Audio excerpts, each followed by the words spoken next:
अवधूत चिंतन श्री गुरुदेव दत्त श्री स्वामी समर्थ. तुम्हा सर्वांचं माझ्या चॅनलमध्ये खूप खूप स्वागत करते आणि आजच्या या नवीन व्हिडिओला सुरुवात करते.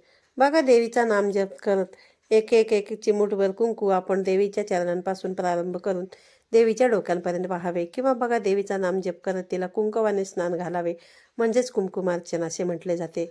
बघा, या पूजेसाठी वापरले जाणारे कुंकू हे हळदीपासूनच बनवलेले कुंकू असले पाहिजे. कुंकवामध्ये देवीचे तत्व आकर्षित करण्याची प्रचंड क्षमता असते. म्हणूनच बघा, देवीला कुंकुमार्चन अतिशय प्रिय आहे. कुंकुमार्चन विधी केल्यामुळे देवीची आपल्यावरती शीघ्र कृपा प्राप्त होते. म्हणून नवरात्रीमध्ये असे कुंकुमार्चन सगळ्यांनी करावे. लवकरच बघा नवरात्र येते आणि बऱ्याचशा महिला वर्षामध्ये बघा बऱ्याचशा दिवशी पौर्णिमा असेल, अमावस्या असेल, मंगळवार असेल, शुक्रवार असेल, बऱ्याच अशा सणावारांना मार्गशीर्ष गुरुवारी, त्यानंतर बघा चैत्र नवरात्रीमध्ये, शारदीय नवरात्रीमध्ये बऱ्याच अशा वेळेस बघा कुंकुमार्चन करत असतात. त्यांना त्यांचा चांगला अनुभवसुद्धा आलेला आहे. कुंकुमार्चन ही माता लक्ष्मीची, आपल्या देवी आईची, आपल्या कुलस्वामिनीची एक सेवा आहे. आणि कुंकुमार्चन म्हणजे बघा देवीच्या टाकावरती, देवीच्या मूर्तीवर किंवा देवीच्या फोटोवर किंवा काहीतरी सुपारीवर, श्रीयंत्रावर कुंकुमार्चन करायचं.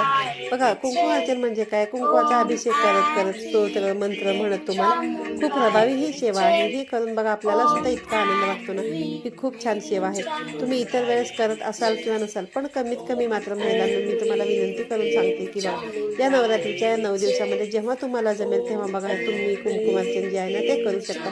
हे कुंकुमार्चन जे आहे स्त्री पुरुष सगळ्यांनी ही सेवा जी आहे ना तर ती करू शकतात. बघा, या सेवेला कसलंही बंधन नाही की स्त्रियांनीच केलं पाहिजे, पुरुषांनीच केलं पाहिजे. कारण ही बघा ही कुलस्वामिनीची सेवा आहे. तुम्ही रोज जरी केलं ना तरी सुद्धा तुमचं यामध्ये चांगलंच आहे.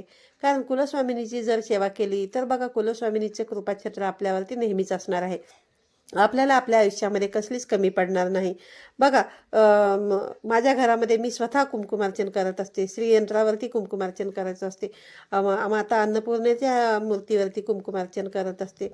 त्यानंतर बघा, तुम्हाला सुपारीवरती वरती करायची असेल तरी सुद्धा तुम्ही करू शकता. बघा, कारण त्याचे फायदे आहेत ना, त्याचे फायदे इतके अगणित फायदे आहेत ना, तुम्हाला त्याचा अनुभव आल्याशिवाय राहणार नाही. बघा, आणि तुम्ही एकदा जरी केलं ना तरी तुम्हाला हे पटेलच. त्यामुळे बघा, ही सेवा जी आहे ना तुम्ही ऐकल्यावर केल्याशिवाय राहणार नाही. आणि बघा, ही सेवा जर तुम्ही नवरात्रीमध्ये केलं तर अतिउत्तम. किंवा बघा वर्षभरामध्ये जेव्हा देवीच्या काही तिथी असतात, महालक्ष्मीची बघा आपण सेवा करत असतो, त्यावेळेस पण तुम्हाला बघा खूप कुंकू हे देवीला अतिशय प्रिय आहे. त्यामुळे जर आपण देवीला कुंकुम अर्पण केलं तर देवी प्रसन्न होते. ती बघा लक्ष्मीची, कुलस्वामिनीचीच एक सेवा आहे. आपल्या घरामध्ये माता लक्ष्मीचा वास असावा, तिने आपल्या घरामध्ये स्थिर असावं. लक्ष्मी प्राप्तीसाठी बघा आपण अखंड लक्ष्मी प्राप्तीसाठी, त्यानंतर बघा पैशाच्या समस्या असतील, शारीरिक समस्या असतील, बघा कुठल्याही समस्या असतील, बघा धन एक असं आहे. त्यामुळे बघा आपल्याला सगळं सुख आणि वैभव आपल्या आयुष्यामध्ये असण्यासाठी, कुलदेवीचा आशीर्वाद मिळण्यासाठी, आपल्या घरामध्ये सगळं काही मंगलमय होण्यासाठी तुम्हाला कुंकुमार्चन विधी करायचा असतो. कुंकवामध्ये खूप ताकद असते. त्यामुळे तुम्हाला बघा देवीवरती कुंकू वाहून आपल्याला ही जी सेवा आहे तर ही सेवा आपल्याला करायची असते. नवरात्रीमध्ये केलं तर खूपच चांगलं. नवरात्रीच्या 9 दिवसामध्ये तुम्हाला जेव्हा कधी वेळ मिळेल, एखादा दिवस जरी तुम्हाला केला तरी ते खूप चांगलं होईल. तुमचे जे काही आर्थिक संकट असतील ते 100% दूर होतीलच. बघा, कुंकुमार्चन ही सेवा तुम्ही करत जा. याबद्दलचे व्हिडिओ मागे चैत्र नवरात्रीच्या वेळेससुद्धा आपल्या चॅनलवरती मी कुंकुमार्चन विधी कसा करायचा तो व्हिडिओ मी पोस्ट केलेला आहे. आणि आतासुद्धा शारदीय नवरात्रीच्या निमित्ताने मी तुम्हाला हा व्हिडिओ जो तो पोस्ट करत आहे. बघा, नवरात्रीच्या 9 दिवसामध्ये अगदी पहिल्या दिवसापासून ते शेवटच्या दिवसापर्यंत जरी तुम्हाला करायला जमलं तरीसुद्धा चालेल. किंवा मग बघा तुम्ही कामाला जाताय तर मग तुम्हाला वेळ भेटत नाही, मग जेव्हा कधी तुम्हाला सुट्टी असते ना त्या दिवशी तरी कमीत कमी तुम्ही ना अगदी रात्री 9 वाजेपर्यंत जरी तुम्ही ही सेवा केली तरीसुद्धा चालेल. ही सेवा तुम्ही कुठल्याही मंगळवारी करू शकता, शुक्रवारी करू शकता, जमेल त्या दिवशी सेवा करा. बघा, महत्त्वाचा मुद्दा हा आहे की बघा बऱ्याच जणांच्या घरी घट बसतात किंवा काही जणांकडे बसत नाहीत. ज्यांच्याकडे घट बसले असतील की ज्यांच्याकडे घट बसले नसतील तरीसुद्धा तुम्ही हे कुंकुमार्चन विधी आहे ना तर ते तुम्ही करू शकतात. बघा, देवीचा जो टाक असतो तो देवीचा टाक बघा घट बसलेला आहे, मग तो तुम्हाला हलवता येणार नाही. मग बघा जे घट आहे ते घट बसवतं त्या घटावरती फक्त जो तो टाक आहे तर तो आपल्याला हलवायचा नाही. बाकी श्रीयंत्र तुम्ही हलवू शकतात. देवीची जी मूर्ती आहे ती पण तुम्ही हलवू शकता. त्यामुळे असं काही नाही की तुम्ही घटामध्ये जी काही मूर्ती ठेवलेली असेल, टाक ठेवलं त्याला तुम्हाला हलवायचं नाही. बाकी जर तुमच्याकडे देवघरामध्ये दुसरी मूर्ती असेल, श्रीयंत्र असेल, अन्नपूर्णेची मूर्ती असेल, हे देवांना तुम्ही हलवू नये ना. तुम्ही कुंकुमार्चन विधी करू शकता. तर बघा श्रीयंत्र माझ्याकडे बघा श्रीयंत्र पण आहे आणि अन्नपूर्णेची मूर्ती पण आहे. या व्हिडिओमध्ये मी तुम्हाला माता अन्नपूर्णेच्या मूर्तीवरती कुंकुमार्चन केलेला विधी जो आहे ना तो मी तुम्हाला दाखवत आहे. मग श्रीयंत्र म्हणजे काय असतं, देवीचंच हे आसन असतं, देवी आईचं आसन. ती आसन सोडून आहे ना देवी आई कधीही जात नाही. जर तुम्ही श्रीयंत्राची सेवा आपल्या घरामध्ये झाली तर देवी आई देवी आई म्हणा, माता लक्ष्मी म्हणा, आपलं घर जे आहे ना ते सोडून कधीही जाणार नाही आणि तिची कृपादृष्टी आपल्या घरावरती अखंड राहणार आहे. बघा आपल्या घरामध्ये कधीच कशाचीही कमतरता पडणार नाही. म्हणून श्रीयंत्र नसेल तर तुम्ही श्रीयंत्र आणू सुद्धा शकता. त्या बघा तुम्ही श्रीयंत्र बऱ्याचशे जणांकडे श्रीयंत्र आहे, पण श्रीयंत्र आणून तुम्ही नुसतं ठेवू नका. त्याच्यावरती आहे ना तुम्ही सेवा करा. सेवा केल्यानंतर ना त्याचे खूप चांगले तुम्हाला फायदे येतील. आता तर बघा नवरात्र येत आहे. नवरात्रीच्या दिवसामध्ये तुम्ही श्रीयंत्र जे आहे ना ते घेऊन तुमच्या देवघरामध्ये स्थापित करू शकता. ज्या ठिकाणी तुमच्याकडे बघा स्वामी सेवा केंद्र असेल, दिंडोरी प्रणित असेल किंवा जिथे कुठे तुमच्याकडे श्रीयंत्र मिळत असेल त्या ठिकाणाहून तुम्ही श्रीयंत्र जे आहे ना तर ते तुम्ही खरेदी करून तुमच्या देवघरामध्ये स्थापित करू शकता. माता लक्ष्मी तिचं आसन कधीही सोडून जात नाही. म्हणून श्रीयंत्रावरती तुम्हाला कुंकुमार्चन करायचं आहे तर बघा तुम्ही देवीचा फोटो असेल, महालक्ष्मीची मूर्ती असेल त्याच्यावर सुद्धा तुम्ही करू शकतात. बघा आपल्या घरामध्ये सुपारी तर असते, सुपारीवरती सुद्धा तुम्ही कुंकुमार्चन करू शकता. लक्ष्मी प्राप्तीसाठी, लक्ष्मी स्थिर राहण्यासाठी हे अतिशय महत्त्वाचं आहे. मग श्रीयंत्र जे आहे ना ते लक्ष्मी पूजनाच्या वेळेस सुद्धा आपल्याला पूजायचं असतं. आता सगळे सणावारांचे दिवस चालूच होणार आहेत, त्यामुळे तुम्हाला या ज्या गोष्टी आहेत ना त्या घेऊन ठेवल्या तर त्याचाच तुम्हाला फायदाच होणार आहे आणि आपल्याला सेवा ज्या आहेत ते करता येणार आहे. श्रीयंत्रावरती समजा तुम्हाला रोज कुंकुमार्चन जरी केलं किंवा मग तुम्ही जेव्हा कधी करा तेव्हा मग ते जे काही कुंकू असतं ना ते कुंकू तुम्हाला लगेच काढून टाकायचं नाही. श्रीयंत्र जे आहे ते आपल्याला रोज धुवायचं नसतं. बघा जसं आपण देवांना रोज आंघोळ घालतो तसं तुम्हाला श्रीयंत्राला रोज धुवायचं नसतं. तुम्ही 15 दिवसातून, महिन्यातून श्रीयंत्राची जी स्वच्छता आहे ना तर ती तुम्ही करू शकता आणि त्याचं जे कुंकू आहे ते आपल्याला काढून घ्यायचं आहे आणि एका डबीमध्ये तुम्हाला ते भरून ठेवायचं आहे आणि हे कुंकू तुम्ही आहे ना परत परत वापरू शकता. बघा परत काढायचं, परत वापरायचं. त्यामुळे बघा ते कुंकू जे आहे ना तर ते अतिशय ताकदवान आणि प्रभावी बनत असतं. ते कुंकू तुम्ही रोज तुमच्या कपाळीसुद्धा लावू शकता. आपण बघा कपाळावरती रोज कुंकू लावतच असतो, त्यामुळे हे जे कुंकुमार्चन केलेलं कुंकू आहे ना हे तुम्ही तुमच्या कपाळावर लावू शकता. तुम्ही ऑफिसला जाता, कुठल्या कामाला जाता किंवा कुठल्या स्कूलला जाता, तुम्ही तुमच्या मुली जात असतील तर त्यांनासुद्धा तुम्ही हे आहे ना तुम्ही रोज लावू शकता कपाळाला कुंकू. आणि हे कुंकू लावलं ना खूप चांगलं असतं, खूप शुभ असतं. हे कुंकू लावल्याने आपल्यावर येणारे संकट जे आहेत ते टळतात, आपल्यावरचे विघ्न टळत असतात. कुठलाही कोणाच्याही वाईट विचारांचा प्रभाव जो आहे तो आपल्यावरती पडत नाही. इतकी ताकद जी आहे त्या कुंकुमार्चन केलेल्या कुंकवामध्ये असते. हे कुंकू तुम्ही दररोजसुद्धा वापरू शकतात. बघा हे कुंकू तुम्हाला ना फेकून द्यायचं नाही. मग अतिशय महत्त्वाचं म्हणजे की बघा हे कुंकू आहे, असंच हे कुठे पण तुम्ही टाकू नका. कुंकुमार्चन आता बघा कसं करायचं तर 3 बोटांनी तुम्हाला कुंकुमार्चन केलेलं बघा अतिशय फायदेशीर असतं. कोणी कोणी बघा जी ते 2 बोट असते त्या 2 बोटांनी सुद्धा करतात. करंगळी, शेजारचा बोट आणि अंगठा.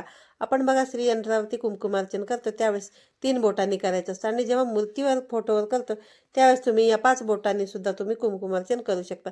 श्रीयंत्रावरती बघा आपण किंवा अन्नपूर्णेच्या मातेवरती कसं कुंकुमार्चन करायचं हे तुम्हाला व्हिडिओमध्ये दिसतच असणार आहे. आपला जो करंगळी शेजारचा जो बोट आहे तो आणि त्याच्यानंतर अंगठा जो आहे हे जे 3 बोटं असतात ना आपली, ह्या 3 बोटांनी आणि मध्यमा जी असते ह्या बोटांनी तुम्हाला कुंकुमार्चन करायचं आहे. त्यासाठी बघा एका तांबणामध्ये मी अन्नपूर्णेची मूर्ती घेतलेली आहे आणि तुम्ही तुमच्याकडे जे असेल ते या ठिकाणी घेऊ शकता. आणि कुंकुमार्चन करत असताना बघा तुमच्याकडे जर नित्यसेवेचे पुस्तक असेल तर त्याच्यामध्ये बघा तुम्हाला जे मंत्र आहेत ना ते मंत्रसुद्धा तुम्हाला मिळून जातील. हे मंत्र विभाग म्हणून आहे या पुस्तकामध्ये. तुम्हाला ते सर्व काही त्यामध्ये बघा लक्ष्मी गायत्री मंत्र आहे, त्यानंतर बघा तुम्हाला 9 मंत्र आहे, यासोबतच बघा तुम्हाला जमल्यास तो श्री सुक्ताचं सुद्धा तुम्ही पाठ करू शकता. श्रीयंत्रावर बघा कुंकुमार्चन करायचं असेल किंवा तुम्ही यूट्यूबवरती सुद्धा तुम्ही लावू शकता. प्रत्येक ओळीनंतर तुम्हाला ओम नमो नमः म्हणायचं आहे किंवा मग श्री सुक्त बघा थोडंसं मोठं आहे, जमल्यास तुम्ही 16 वेळेस म्हणा आणि नसेल जमत तर एकदा म्हटलं तरीसुद्धा चालू शकते. आणि फलश्रुती म्हणायचं आहे आणि हात जोडायचा आहे. त्या फलश्रुती ही तुम्हाला शेवटच्या वेळेसच म्हणायचं आहे. बघा कुंकुमार्चन करत असताना तुम्ही एक माळ लक्ष्मी गायत्री मंत्र, एक माळ बघा तुम्ही विष्णू गायत्री मंत्र म्हणायचा आहे. त्यानंतर कमलात्मक मंत्र ओम ह्रीं श्रीं श्रीं कमले कमलालये प्रसिद्ध प्रसिद्ध श्रीं ह्रीं महालक्ष्मी नमः नमः. त्यानंतर एक माळ तुम्ही नवार्णव मंत्र म्हणू शकता. ओम ऐं ह्रीं क्लीं चामुंडाय विच्चे. बघा नवार्णव मंत्राने सुद्धा तुम्ही कुंकुमार्चन जे आहे ना ते तुम्ही करू शकता. कुंकुमार्चन करण्यासाठी तुम्हाला जसं मी सांगितलं की मधलं बोट, त्यानंतर अनामिका आणि अंगठा ह्या 3 बोटांनी तुम्हाला देवीच्या चरणांपासून ते मस्तकांपर्यंत कुंकुमार्चन जे आहे ना तर ते तुम्हाला करायचं आहे. आणि हे करत असताना तुम्हाला ओम ऐं ह्रीं क्लीं चामुंडाय विच्चे नमो, ओम ऐं ह्रीं क्लीं चामुंडाय विच्चे नमः, ओम ऐं ह्रीं क्लीं चामुंडाय विच्चे नमः या नवार्णव मंत्राचा जप करत तुम्ही हे कुंकुमार्चन जे आहे ते करू शकता. आणि बघा जर समजा तुम्हाला हा मंत्र म्हणायला जर अवघड वाटत असेल तर मग तुम्ही तुमच्या कुलस्वामिनीचे नाव घेऊन सुद्धा तुम्ही ओम श्री कुलदेवताय नमो म्हणायचं किंवा तुमचे ओम श्री तुळजाभवानी असेल तर ओम श्री तुळजाभवानी दैवे नमो म्हणायचं. आणि मग हे कुंकुमार्चन जे आहे तर ते तुम्ही करू शकता. आणि कुंकू टाकताना बघा नमो नमः हा उच्चार झालाच पाहिजे, एवढं तुम्हाला लक्षात ठेवायचं आहे. जर तुमच्याकडे नित्यसेवेचं पुस्तक नसेल तर ते तुम्ही आणून घेऊ शकता, कारण त्याच्यामध्ये सर्व मंत्र जे आहेत ना तर ते दिलेले आहेत. आता हे झालं तुम्हाला देवीवरती किंवा कशावरती किंवा महालक्ष्मीची बघा मूर्ती असेल किंवा तुमच्याकडे कुलस्वामिनीची मूर्ती असेल किंवा फोटो असेल तर तो ठेवायचा आहे. आणि त्या फोटो त्यानंतर तुम्हाला त्याच्यावरती सुद्धा कुंकुमार्चन करायचे. आता या ज्या सर्व मूर्ती असतात ना किंवा फोटो असतात ना त्याच्यावरती तुम्हाला कुंकुमार्चन करताना कधीही खालून वर करायचं असतं. ते का मी तुम्हाला सांगते बघा. 5 बोटांनी तुम्ही कुंकू घेऊ शकता किंवा मग जसं मी तुम्हाला सांगितलं 3 बोटांनी घेऊ शकता. आणि हे करत असताना तुम्हाला ओम ऐं ह्रीं क्लीं चामुंडाय विच्चे नमो नमः, ओम ऐं ह्रीं क्लीं चामुंडाय विच्चे नमो नमः असं तुम्ही करू शकता. त्यानंतर बघा की करून झाल्यानंतर ही अतिशय बघा मित्रांनो, ही भक्तांनो खूप चांगली सेवा आहे. ही सेवा केलं ना तर तुमचे जे काही अडचणी असतील, तुमच्या जे काही समस्या असतील ना तर ते तुम्ही सगळं हे करू शकता. आणि बघा जर समजा तुमच्याकडे एकापेक्षा 2 मूर्ती आहेत, माता लक्ष्मीची आहे आणि त्यानंतर बघा देवी लक्ष्मीची आहे, अन्नपूर्णेची आहे, या सगळ्यांवरती जर तुम्हाला करायचं असेल तर मग तुम्ही ते सगळं सर्व मूर्ती आहे ना ते एकत्र ताटामध्ये घेऊ शकता. आणि खाली अष्टदल कमळ काढायचं आहे तुम्हाला, कुंकुवाने किंवा हळदीने काढू शकता. आणि त्याच्यावरती तुम्हाला देवीच्या दोन्ही मूर्ती ठेवायच्या, त्यांना गुलाबाचं फूल अर्पण करायचं आहे. आणि हे करून झाल्यानंतर ते तुम्हाला आहे ना त्या दोन्ही मूर्तीवरती तुम्हाला चरणांपासून ते मस्तकांपर्यंत कुंकुमार्चन जे आहे ना तर ते तुम्ही करू शकता. बघा तुम्हाला 3 बोटांनी जमलं तर तसं करू. 3 बोटांनी करताना तुम्हाला नवार्णव मंत्र म्हणायचं आहे, हे मी तुम्हाला सांगितलेलंच आहे. आणि नवार्णव मंत्र जर तुम्हाला येत नसेल तर मग तुम्ही तुमच्या कुलदेवीचं नामस्मरण करत सुद्धा कुंकुमार्चन करू शकता. ओम श्री तुळजाभवानी नमः किंवा ओम श्री रेणुका दैवे नमो नमः. बघा नमो नमः हे म्हटलंच पाहिजे. त्यामुळे तुम्ही हे ना अतिशय साधी आणि सोपी प्रभावी सेवा आहे. आजच्या व्हिडिओमध्ये बघा मी तुम्हाला कुंकुमार्चन कसं करायचं याबद्दलचा सविस्तर व्हिडिओ सांगितलेला आहे. त्याचबरोबर तुमच्याकडे एकापेक्षा जर तुम्हाला 2 मूर्तींवरती कुंकुमार्चन करायचे असेल तर ते सुद्धा कसं करायचे याबद्दलची सविस्तर माहिती मी तुम्हाला आजच्या या व्हिडिओमध्ये दिलेली आहे. व्हिडिओ बघा तुम्हाला आवडला असेल तर जास्तीत जास्त नातेवाईकांपर्यंत तुमच्या शेअर करा. पुन्हा भेटूया अशाच एका नवीन आणि माहितीपूर्ण व्हिडिओमध्ये. तोपर्यंत सर्वांना श्री स्वामी समर्थ.